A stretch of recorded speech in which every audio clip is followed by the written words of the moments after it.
Today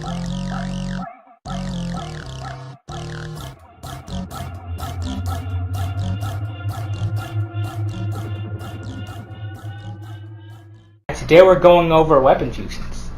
Weapon fusions start on page 191 of the Starfinder core rulebook, and as sort of lazily described in the first Thor movie, when magic and technology do blend together, it's hard to tell which ones are which is which.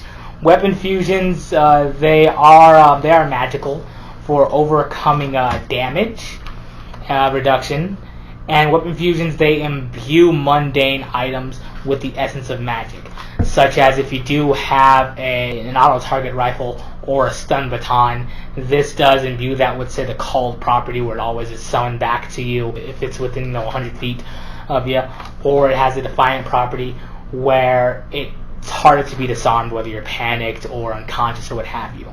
They're most often magic, and this does cause the item to be considered as a hybrid item. So things which affect the magical properties of your fusions, such as the called effect, it doesn't affect the auto-target rifle's ability to shoot somebody in the stomach. Transferring fusions can only be done by a character that is trained in mysticism, so this is a good idea to have a mystic in the group or a technomancer that you haven't, peeved off, to be able to transfer these things over for you. So say, for example, if you do have a sword with the called property, but a sword's not really going to do too much for you in a world where there are, flamethrowers and Gatling lasers or whatnot, but you still want this item to come back to you, to teleport back to you on command. Well, this costs about half as much to transfer this over than it would to pay for a whole new fusion. And these fusions may be few and far between to come by depending on the magic level in your game. It costs about half as much as a new fusion, using the level of the new weapon to determine its price. Installing a fusion, any character trained in mysticism or engineering can do this. It takes about 10 minutes of uninterrupted tinkering, so sorry, you can't do this in the middle of a fight. And this also speaks more to it being, the gray line between high technology and how magic works. You can add multiple fusions to a weapon, but the sum of your fusions cannot exceed the item that's level. So say, for example, if you do have a Zero rifle, Frostbite class, it's level 4, you can definitely add in the burst fusion and the call fusion. That would only put it as a fusion level of 3. But if you were to go ahead and add the corrosive level to it, well, that's a bit too high. You might want to wait until you can find something a little better.